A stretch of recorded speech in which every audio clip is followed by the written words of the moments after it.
Meus queridos, continuando a nossa série de reflexões na carta do apóstolo Pedro à igreja, em 2 de Pedro, primeiro capítulo, versículos 5 a 7 será o tema da nossa reflexão nessa noite com a graça de Jesus. Então abra sua Bíblia em 2ª carta de Pedro, capítulo 1, versículos de 5 a 7.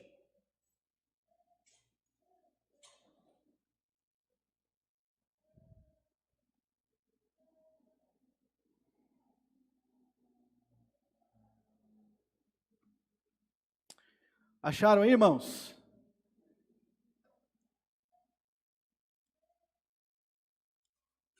Eu que estou aqui, meninos, ou é vocês aí?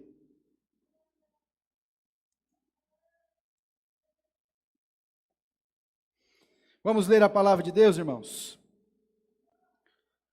Por isso mesmo, vós, reunindo toda a vossa diligência, associai com a vossa fé a virtude, com a virtude o conhecimento, com o conhecimento o domínio próprio, com o domínio próprio a perseverança, com a perseverança a piedade, com a piedade a fraternidade, com a fraternidade o amor.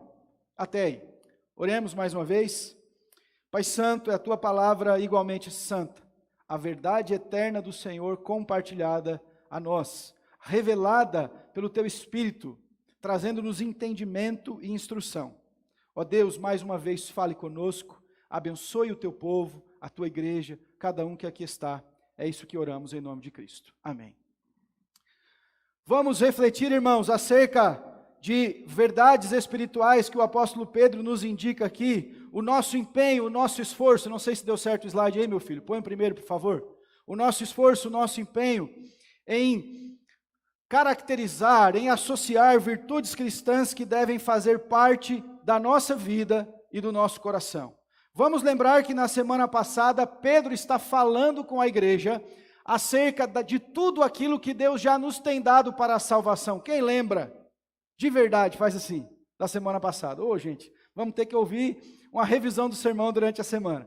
Na semana passada, nos versículos 3 e 4, Pedro diz: Deus já nos tem dado tudo o que é necessário para a vida e piedade. Tudo o que você precisa da parte de Deus para crescer em espiritualidade, o Senhor já tem te dado. Amém?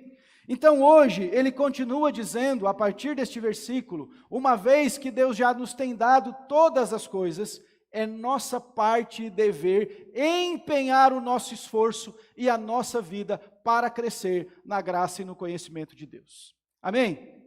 A Bíblia conta um fato de que um homem encontrou um tesouro em um campo qualquer. Esta é uma parábola de Jesus. Depois de perceber o valor daquele tesouro, ele enterra novamente, vai, vende tudo o que tem, volta e compra aquele campo, porque naquele campo havia um tesouro.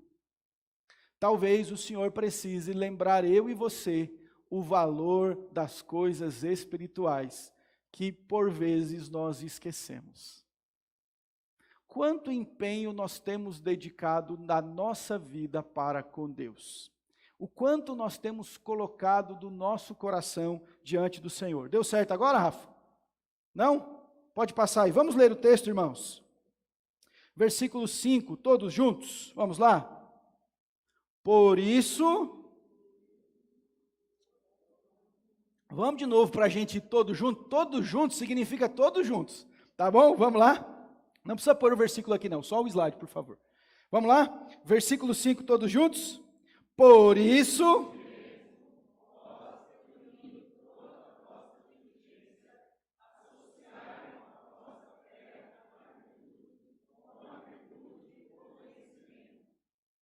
O que Pedro está falando aqui? Por isso mesmo é o quê?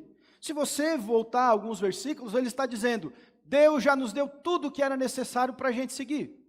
Ele está lembrando, o Pai já nos abençoou com todas as coisas necessárias para a nossa salvação. Por isso mesmo, se Deus já nos deu tudo, ei irmão, ei irmã, é hora de colocarmos em prática.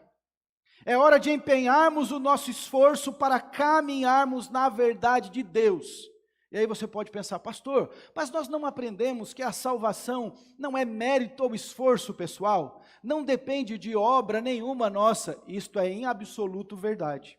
O que Pedro está falando, que no papel e no propósito da santificação, Deus requer, Deus exige de nós que tenhamos postura e esforço na nossa caminhada com Ele.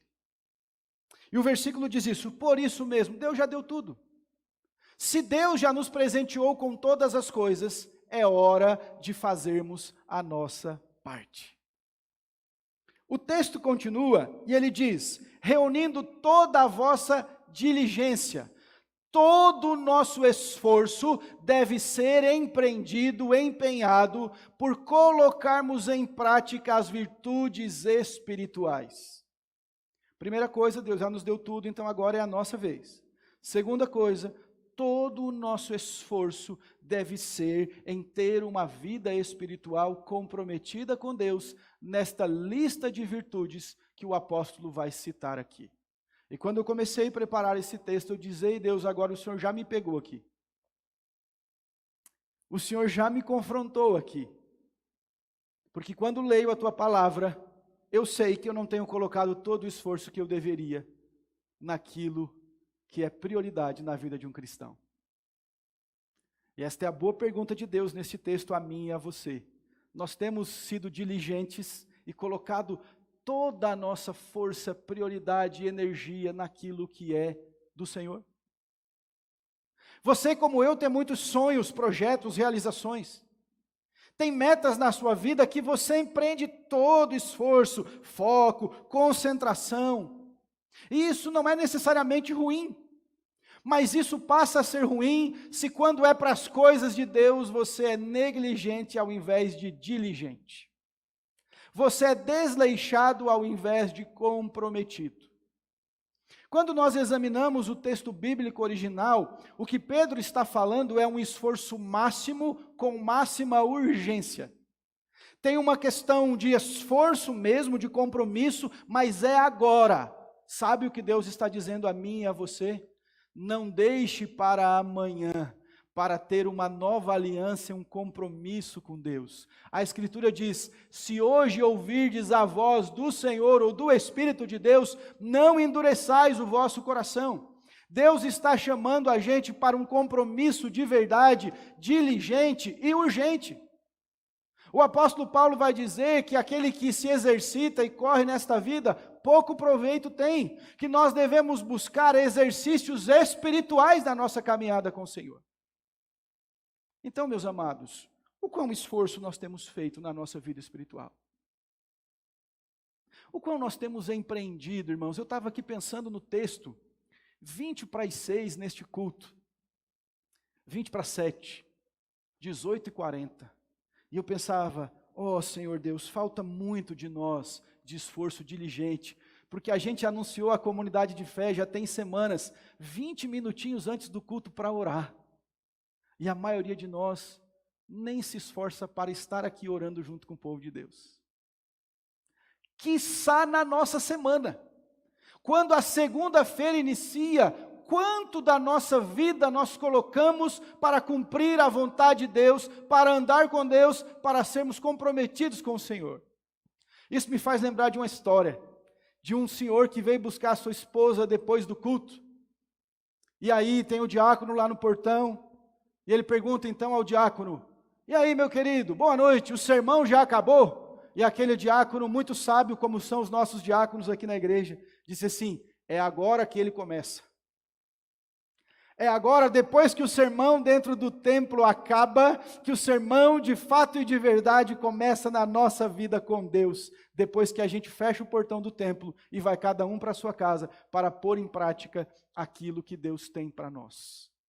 Cristão, Deus não te chamou para uma espiritualidade medíocre. Olha o que Pedro está dizendo, há uma imensidão de virtudes à nossa disposição, Deus já nos deu, ele não está dizendo que Deus vai nos dar. Volte comigo um pouquinho só para quem não estava na semana passada, ou pelo menos lembrar o sermão. Vamos no versículo 3 todos juntos, vamos lá? Visto como...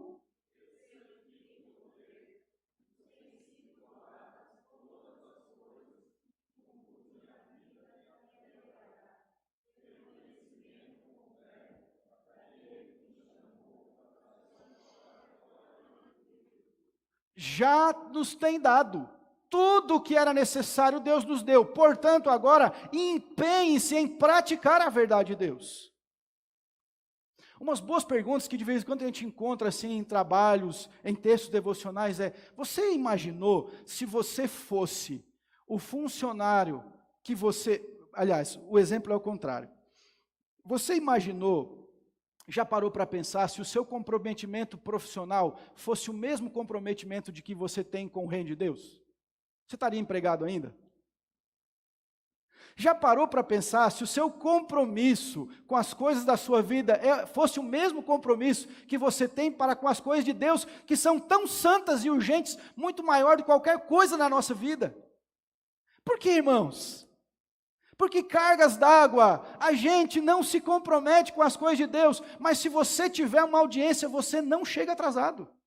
Se você tem um compromisso no trabalho, e a maioria de nós aqui comprometido com o trabalho, com a vida, aprendemos a ser responsáveis, do suor do rosto ganharás o pão, você se compromete, você não falta, porque você sabe a importância do trabalho. Mas eu digo para você, onde você vai passar a eternidade não importa. O esforço de trazer os seus filhos da igreja, porque o evangelho está sendo inserido, semeado no coração deles, não tem valor para nós. É o que Pedro está dizendo. Primeira coisa, por isso mesmo, Deus já deu tudo. Segundo, lá comigo, irmãos, façam todo esforço. E terceira coisa que ele vai dizer no texto, olha o que ele fala lá, vamos comigo no versículo 4, por favor. No finalzinho, ele vai dizer, melhor, versículo 5, por isso mesmo, vós, reunindo toda a vossa diligência, associai com a vossa fé. Acrescente estas virtudes na sua vida. O que Pedro vai fazer agora é como se ele traçasse um caminho de elos, uma corrente que interliga um elo com o outro. Ele não está dizendo necessariamente no texto original que uma virtude vai gerar a outra. O que ele quer dizer é que todas essas virtudes devem ser praticadas na nossa vida simultaneamente. Então pegue toda a sua energia e esforço e decida colocar em prática, acrescentar à sua vida essa lista de oito virtudes que Pedro cita aqui. São quantas, irmãos? 8 virtudes. E é sobre elas que nós vamos ver agora, cada uma de uma forma sucinta. Por isso mesmo, Deus já fez. Segundo, use todo esforço. Terceiro, acrescente na sua vida essas virtudes. Quais são elas? Nós vamos ler. Veja comigo lá, versículo 5. Associai com a vossa fé. O que é a fé segundo a Escritura? A fé é a certeza das coisas que nós não vemos, mas nós esperamos. Você já viu o céu aqui? Com esses olhos físicos que Deus te deu? Mas você espera morar lá? Que amém fraco, gente. Só uns 4 querem ir para o céu, Jesus querido. Você espera morar no céu com Deus? Então, é uma fé da certeza das coisas que você não vê, mas que você espera pela promessa de Deus. O autor aos Hebreus vai dizer também para nós que é necessário que aquele que se aproxime de Deus tenha, vamos lá, uma dica, tenha, porque Deus é galardoador daquele que o busca. Sem fé é impossível agradar a Deus. O que Pedro está dizendo é que principalmente a base, o alicerce sobre o qual vamos fundamentar estas virtudes é a fé. Nós cremos em Deus, nós descansamos em Deus. A vida cristã é fé do começo ao fim. Nós fomos salvos pela graça mediante a fé, nós cremos em Cristo, nós repousamos na esperança bendita do Senhor. Então a primeira virtude que deve surgir na vida de um cristão é a fé. Não a fé em líderes humanos. Não há fé em soluções humanas, não há fé no dinheiro, nos bens, nas pessoas, nos prazeres, nas conquistas, mas uma fé genuína no Senhor. Oh, irmãos, como está a nossa fé? Quando você lê Hebreus capítulo 11, eu não sei você, eu fico com vergonha. O que é que está em Hebreus capítulo 11? Quem lembra? 10 já começa, né? Mas 11 vai falar mais prático sobre a fé. Eu olho, o texto diz, homens dos quais o mundo não era digno, mortos ao fio da espada, cerrados ao meio, lançados em prisões, em covas dos leões, na fogueira, na fornalha. Ah, irmãos, e a nossa fé? Se encravar a nossa unha, nós já não queremos mais servir a Deus. Eu lembrei de um texto dos discípulos dizendo para Jesus, ou aquele pai de um menino que era possesso: Senhor, aumenta, acrescenta a minha fé. Oh Senhor, dá-nos fé. O povo de Deus precisa ter fé no Senhor, a despeito das circunstâncias. Os tempos são difíceis, mas já foram muito piores. A apostasia está chegando cada vez mais perto de nós, mas o povo de Deus deve estar firme na fé. Nesta lista de virtudes, o Senhor está falando que esta virtude da fé deve ser encontrada na nossa vida. Amém? Senhor, acrescenta a nossa fé. A segunda coisa que ele está falando, que é recorrente aqui no texto de Pedro, é a bondade. Esta bondade ele fala acerca de Deus. Bondade ou virtude, na nossa tradução, nós vamos encontrar o texto como virtude. Associai com a vossa fé a virtude, a bondade. A bondade é um fruto do Espírito. Um cristão com a nova natureza em Jesus, a semelhança do seu Pai, ele deve ser bondoso. Na natureza de Adão, nós somos maldosos. Nós herdamos o pecado em Adão. A gente tem lampejos de bondade? Sim. A Bíblia vai dizer que um homem mesmo sem conhecer a Deus, o Senhor faz cair a chuva sobre justos e injustos, e o sol sobre os mesmos. Existem lampejos de boas obras, mas a bondade real e genuína brota daquele que serve verdadeiramente a Deus. Então o que o Senhor está comunicando a nós? Sejam, e aqui é o mesmo adjetivo que Pedro vai usar para Deus. Nós precisamos exemplificar o caráter do nosso Pai e sermos tão bondosos quanto Deus é. Se a gente for olhar nessa lista, primeiro, a fé em nós, segundo, a bondade na nossa vida, nós somos naturalmente bondosos, nós exalamos essa virtude do Pai, esta graça de sermos bondosos uns com os outros, bondosos com as pessoas, misericordiosos com quem está à nossa volta. A religião pode nos ensinar muitas coisas, práticas e boas, mas se nós formos apenas religiosos e não colocarmos em práticas essas virtudes dos céus, nós seremos religiosos vazios, como eram aqueles homens no tempo de Jesus. Senhor, quem é o meu próximo? Esse negócio que o Senhor está falando aí de próximo aqui, próximo lá, a gente não entende. E aí Jesus conta uma parábola do bom samaritano que acode um homem que estava todo machucado depois de ter sofrido um assalto por ladrões no caminho que ele passava. Um homem que não o conhecia. Coloque ele em cima do seu transporte, do seu animal, leva até uma estalagem. Fala assim, cuida dele, toma aqui um adiantamento e depois tudo que ele gastar aqui eu vou pagar. Nunca tinha visto na vida. Aí Jesus perguntou, quem foi o próximo do homem caído lá? O levita que passou e meneou a cabeça? O sacerdote que nem parou? Quem que foi o próximo? Quem fez o bem. É preciso haver bondade na sua vida. Lembra a historinha do sermão que começa amanhã, depois do culto? Eu preciso ser bondoso na minha semana. Você, como servo de Jesus, tem que exemplificar o caráter de Deus. Precisa haver a virtude, a bondade na sua vida. Terceira coisa que ele vai dizer aqui. Olha comigo, a gente vai tendo uma ligação no texto, como eu disse a você, desse elo. Então ele diz, associe fé com virtude. E a virtude, a bondade, ao conhecimento. Este conhecimento é aquilo que Pedro diz. Nós temos que crescer em conhecimento com Deus. Desejar não é um crescimento de uma vez só. É um crescimento contínuo, constante. Todo crente é alguém que está crescendo. Não há problema para aquele que está em Jesus genuinamente de crescimento. Esta não deve ser uma enfermidade espiritual que nos acometa. Este é um tema também recorrente na carta de Pedro. Um crente é alguém que deseja crescer em conhecimento de Deus.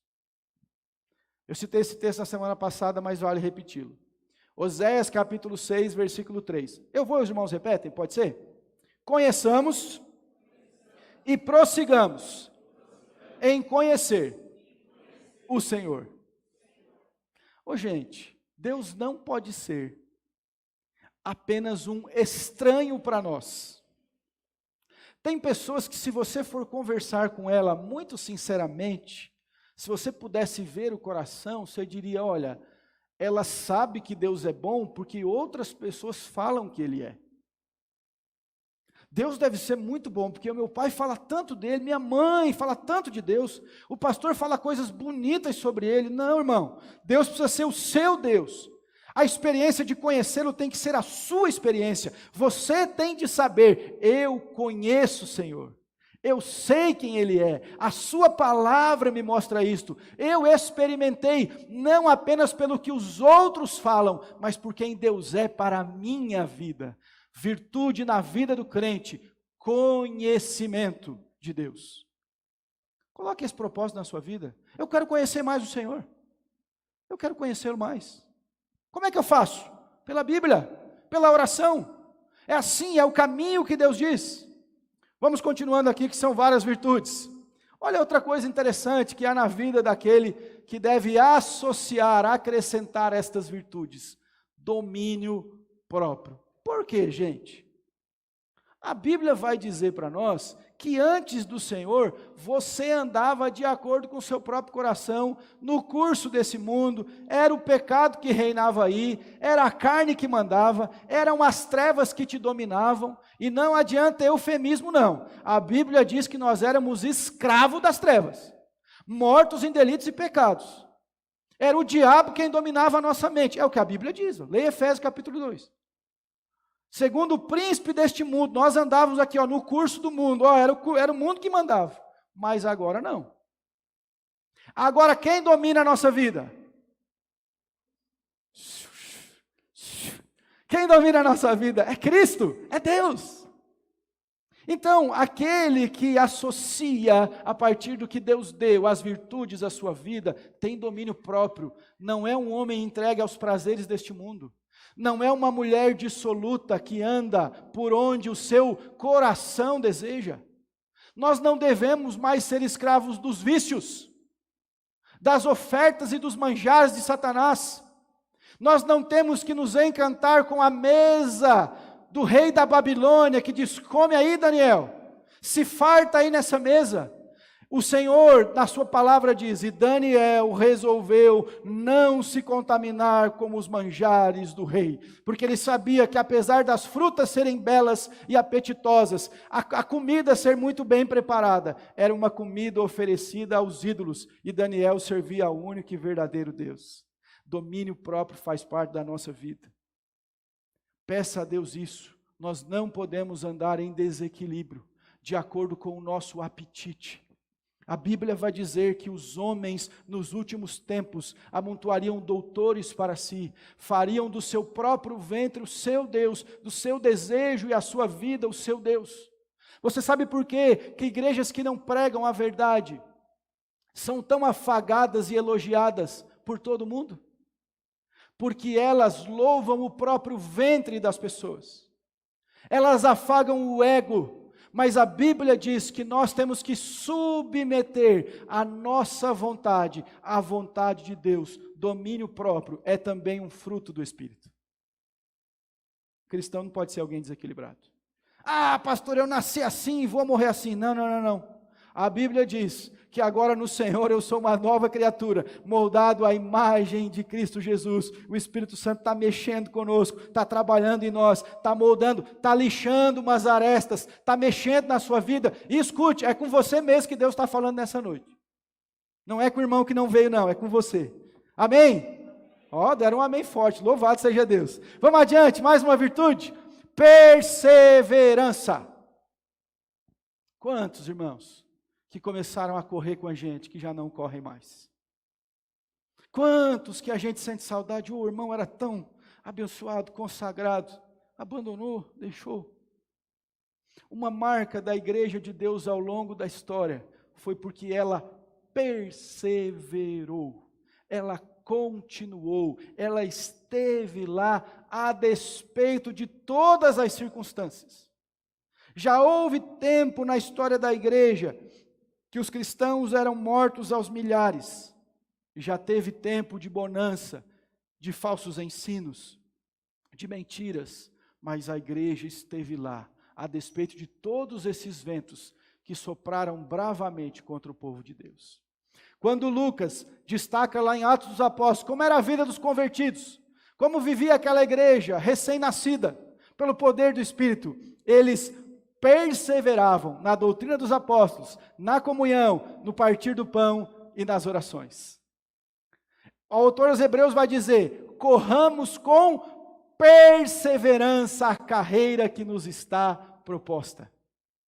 Meu irmão, o Senhor está falando com você e comigo nessa noite, que nós precisamos associar ao nosso coração perseverança. De vez em quando, eu já fui assim, um novo convertido, e talvez pela minha personalidade ser mais veloz, por assim dizer, a gente quer fazer tudo de uma vez. A gente acha que vai alcançar o céu, que vai mudar tudo. Mas a vida cristã não é uma maratona, não é uma corrida de 100 metros rasos. É uma maratona. Quando eu era criança, que eu assistia na TV a maratona, e eu me recordo disso claramente. Sabe a São Silvestre que passa em começo de ano? Eu não entendia, assim, por que quando solta lá, esse povo corre devagarzinho? Criançada aqui, pós-culto, hoje o Bernardo não está se recuperando, mas termina o culto, eles entenderam que está liberado para correr, não é assim? Eles correm o máximo que eles podem. E eu ficava pensando, por que quando libera esse povo corre num piquezinho assim? Porque não é uma corrida de velocidade, somente, é de resistência. Se ele der um pique muito rápido e gastar toda a sua energia, ele não vai conseguir fazer toda a quilometragem que deve fazer. Olha, eu aqui me aventurando numa área que nem a minha, como vocês podem ver, não sou muito atleta assim. Mas o que isso ensina para nós? Que a vida cristã é muito mais constância do que velocidade. É muito mais perseverança na simplicidade do que querer ganhar um continente para Jesus, se você não vive na semana na oração na sua igreja. Se você não se preocupa em vir numa escola dominical para aprender a palavra de Deus, se você não ama o seu irmão que está do seu lado, se você não o serve, se você não intencionalmente acolhe as pessoas que estão à sua volta, quantas coisas virão para entristecer a sua vida, e o Senhor está dizendo, persevere, não pare, não abandone, não deixe.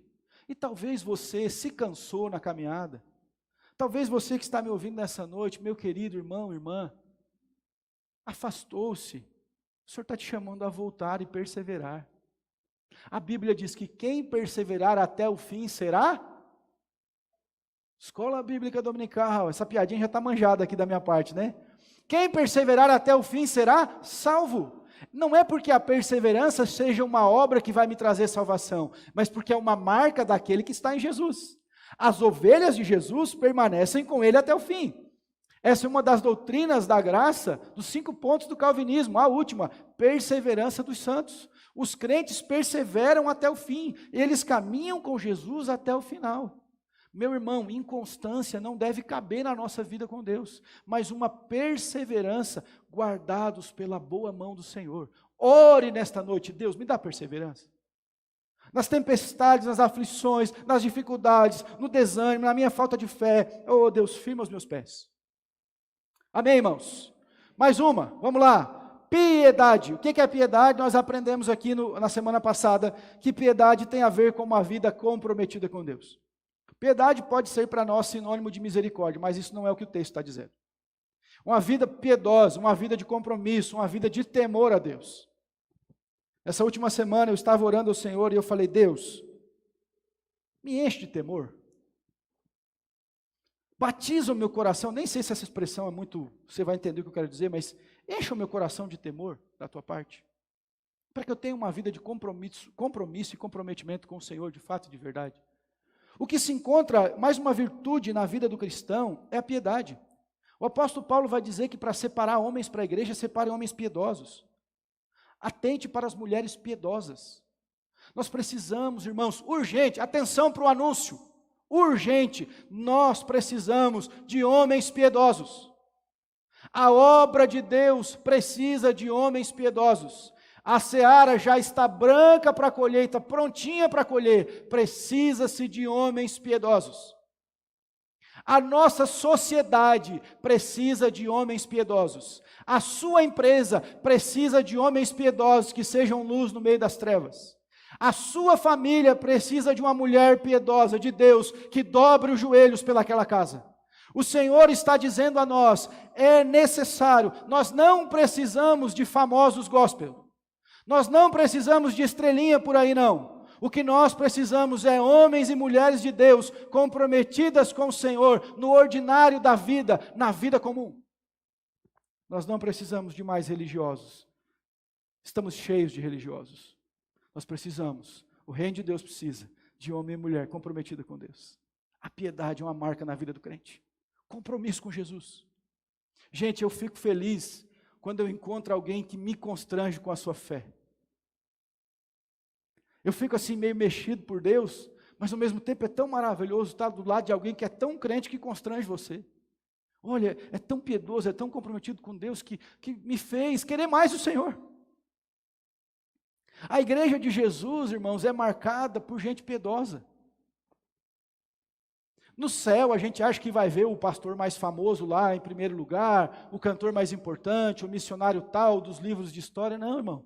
Tem um monte de homem e mulher de Deus que serviu ao Senhor em igrejas de pouca gente a vida inteira, mas teve uma vida de compromisso, de piedade. A marca da piedade estava na vida dele, na vida dela. Aleluia. Eu queria que você colocasse esse motivo na sua listinha de oração.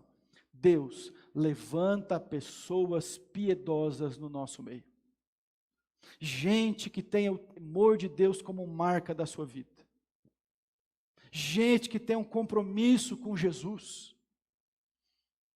Que não tema nada, como disse o escritor da igreja, a não ser o pecado. Mas que queira servir a Deus com compromisso e com verdade. E mais uma vez, lendo o texto, eu pensei, ó Deus, eu sei que as pessoas me conhecem por ser religioso, por ser um líder, me chamam de pastor, mas ó Deus, será que eu poderia ser chamado como os profetas do passado eram chamados? Lembra qual era o apelido que Eliseu e Elias receberam? Lá vai o homem de Deus. O meu filho morreu, manda chamar o homem de Deus. Quando aquela serva na casa de Naamã estava lá, ela disse, olha, em Israel há um homem de Deus. Não era título, não era cargo, não era florear de reputação, era um compromisso. As pessoas podem te chamar de homem de Deus, de mulher de Deus. Quem trabalha com você, quando você não está, diz assim, esse rapaz é um homem de Deus, essa mulher é uma mulher de Deus. Não porque você disse que era, não porque você trouxe uma carteirinha de membro, não porque você se apresentou com um monte de cargo, de título, mas porque você exala o bom perfume de Cristo.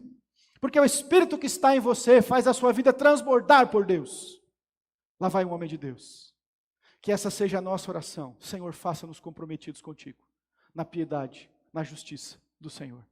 Amém, irmãos? Tem mais aí? Tem. Engraçado que eu aponto para cá, mas está lá o computador, né? Passa para mim, filho, que eu acho que travou aqui. Por favor. O próximo. Tem alguém lá, Cadu? Fraternidade. Esta palavra aqui tem a ver com amor entre irmãos. O que é o amor fraterno?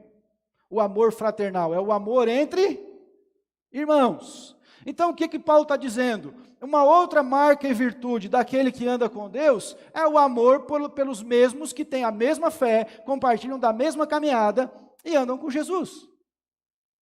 Isso aqui é importante, hein? Existe hoje um movimento que acha que você pode servir a Deus sem servir pessoas. Está errado. Quem ama Jesus, ama a igreja de Jesus. Pedro vai dizer, seja uma virtude que você associa ao seu coração. Ame os seus irmãos. Eu sei que tem gente que é difícil de amar, mas deixa eu contar um segredo, você também é bem difícil, hein? Você é bem difícil, se não fosse Jesus, meu irmão. Porque na diversidade do reino de Deus é assim, gente. Uma marca na vida do crente é amar os seus irmãos. Nós cantamos umas coisas, hoje de manhã a gente cantou Corpo e Família, né? Te abençoo, meu irmão. E aí dizia assim, como é que é? Uma família sem qualquer falsidade. Eu disse, Jesus, ajuda que isso seja verdade mesmo, Senhor. Seja verdade mesmo, em nome de Jesus. talvez de vez em quando nosso coração se endureça, a gente para de amar a igreja. Peça a Deus para amar os seus irmãos. Essa marca é encontrada naquele que serve Jesus. Os servos e servas de Deus amavam a igreja porque nós fomos ligados pela mesma cruz. Nós agora vamos participar da mesma mesa. E a Bíblia é tão séria que diz que se você vem apresentar uma oferta aqui, irmão, e tem alguém contra você, vai lá, resolve primeiro, deixa a tua ofertinha do lado, resolve-se com seu irmão, e depois traz a tua oferta, porque Deus está mais interessado na sua vida, no seu relacionamento com aqueles que foram chamados com você, do que você dar a oferta por dar. O amor fraternal deve constar na nossa vida. O apóstolo Paulo fala à igreja em Tessalônica, que aumente o vosso amor, que a gente ame uns aos outros, e ame na prática. João vai dizer, filhinhos, não amemos de palavra nem de língua. Amar de palavra é tão bonito, né? Escrever uma poesia, falar do amor cristão, cantar sobre o amor cristão é belo, mas vivê-lo é o que mais importa. E a última virtude que Pedro coloca aqui neste versículo, versículo 7, com a piedade a fraternidade, e com a fraternidade o amor. E aí você pode pensar, pastor, mas fraternidade e amor não são a mesma coisa, não estão semelhantes. As palavras têm dois significados, ou melhor, têm significados distintos. A primeira é amor entre irmãos. E a segunda palavra significa um amor que vai além das quatro paredes. É um amor que deve ser destinado para pessoas que não são do nosso arraial, que não estão no mesmo ambiente religioso que a gente. Vamos ver o Senhor apertar a gente um pouquinho mais? Olha o que Deus diz. Eu digo a vocês, amem os vossos inimigos. Orem por quem faz mal para vocês. Isto é o Evangelho. A lei dizia, odeie o seu inimigo. Jesus diz, não. Ame o seu inimigo. Olha, gente, amar quem me faz mal? Isso só é possível um homem e uma mulher que está com o Senhor. É uma virtude que só o Espírito Santo pode produzir em nós. Já é difícil amar o amigo, já é difícil amar quem convive com a gente, quiçá quem nos faz o mal, mas é o Evangelho. O Senhor não nos trouxe aqui para afagar o nosso ego. O Senhor nos trouxe aqui para falar do Evangelho para nós. E o Evangelho diz, ame quem não tem nada para oferecer para você. Quando eu amo o Anderson, que aliás hoje está muito bonito de terno, eu estou trocando o meu amor com ele. Jesus disse que isso é uma troca de presente, até os publicanos e fariseus fazem isso. Eu amo, ele me ama, a gente cuida um do outro. Mas quando eu amo aquele que não tem nada para oferecer para mim, aí sim eu estou praticando o Evangelho de Jesus. Olhar para uma pessoa, a igreja precisa ter atenção a isso. Amar quem ninguém ama. Servir quem ninguém quer servir. Ter atenção a amar os que estão fora, que Deus ainda há de chamar. A Bíblia diz, nós sabemos, que quando a Bíblia diz que Deus amou o mundo, não significa todo o mundo, mas Deus amou as pessoas que estavam no mundo, que há de salvá-las. Se o Senhor amou o mundo de tal maneira, eu e você temos que amar o mundo, amar as pessoas. Gente, por que há tanta tristeza, tragédia, casamentos acabando, famílias inteiras que não se falam, problemas no trabalho o tempo todo, porque falta a nós o genuíno amor de Deus.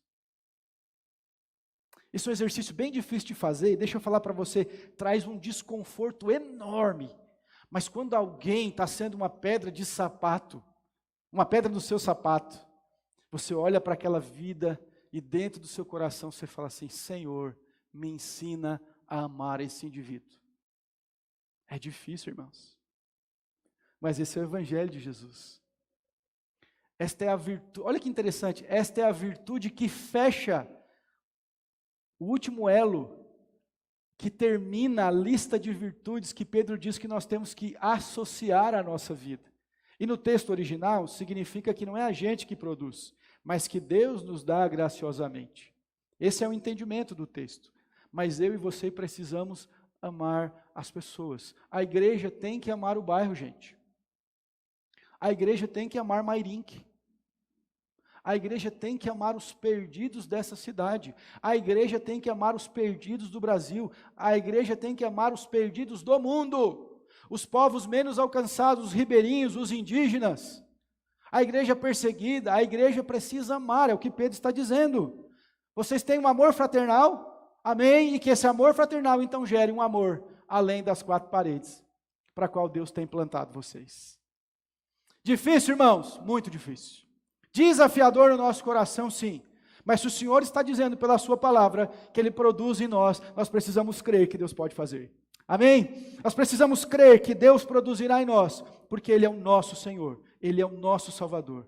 Amém, queridos?